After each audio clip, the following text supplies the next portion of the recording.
Hi everyone, my name is Saimah and this is part 8 of my 8-part series on how to get started on Turo.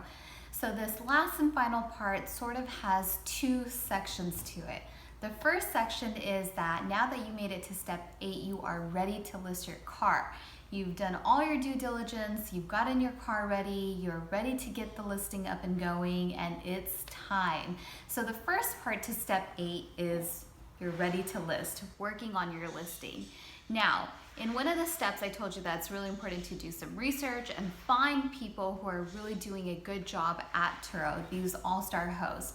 So I'm hoping that while you did your research, you really paid attention to how they laid out their listings.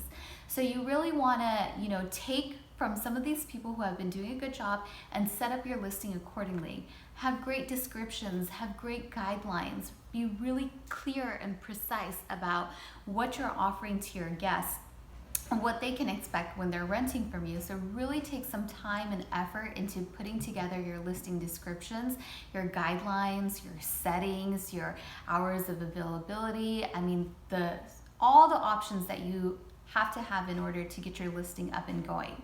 Now, one thing, and this is sort of a pro tip that I can tell you, is that listings are not something that are static. They are absolutely dynamic, and especially in the beginning, this is something that you have to watch your listing closely.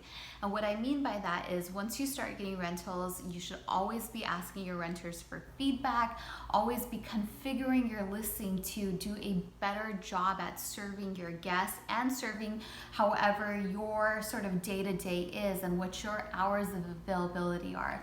So you really want to always keep an eye on your listing and adjust it, right? So one major way that I adjust my listing is whenever I have rentals, I really keep an ear out for the questions that people ask me, the commonly asked questions. And when I start getting a question more often, I figure, okay, this is something that people generally want to know when they rent this car.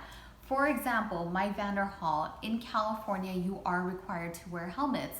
And I realized that nowhere in my listing did I ever have that I do provide 2 helmets with the car. So this was a question that I was getting almost every single time this car would get booked. And I was like, duh, I should have this in my listing so that people don't have to take the time out to ask me if helmets come with the car, because that's something I already provide. So that's what I mean about it being dynamic. It's something that you have to continue to keep an eye on. Until this day, all these years later, I'm always constantly changing my listings, right? So I always want to keep them up to date with information about the car or my availability or what I require, such as refueling or bringing the car back clean in the same condition in which you received it. So please cement that into your heads that as you go into this, that you will continue to always watch your listing and continue to evolve it and make it better. So that's the first part of step 8.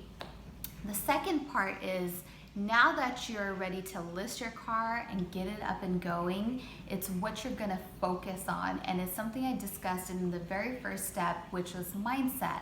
And that is focus on the experience. This is an experiential transaction. It's an experiential interaction with your guests. So when people come to you and they rent from you and meet them, like, be friendly, be informative, make the process seamless for them, make it exciting, make it fun.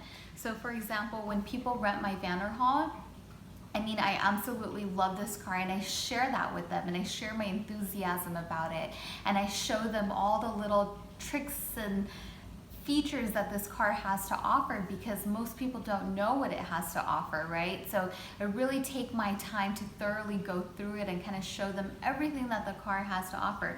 You'd be surprised.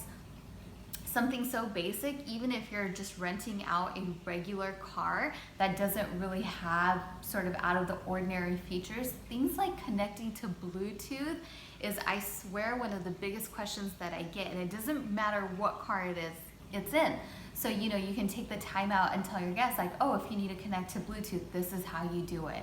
So things like that, you really want to focus on the experience that you're providing to people, right? Offering that clean car, being punctual, having great communication, right? So wherever your meeting location is for the handoff, be really clear about, you know, what your address is. Is there a gate? Do you need a gate code? What are you going to see when you get there? So things like that to help your guest out. That is just so important, because what's going to happen is when your transaction ends and people bring your car back, they're going to leave you a review. And that review is what's going to boost your profile. It's going to become a secondary selling point for you. That review rating, people seeing what other renters are saying about your cars, and hopefully what a pleasure it was to work with you, and what great condition your car was in, and how reliable it was. That's going to give people the reassurance that, hey, I need to rent from this person because it's going to be a great experience, and people are willing to pay for an experience. And with that said, ultimately that will shape the way that your experience on Turo will go, because if you can provide a good experience, people will continue to return. You'll have that consistent flow of rentals, and you can really turn it into something really great and really amazing. So I hope that this 8-part series has been really helpful for you guys to get started on Turo, and I've included some tips from my own personal journey. Please do send me your questions. And again, if you're running into this video, this is part 8 of an 8-part series on how to get started on Turo.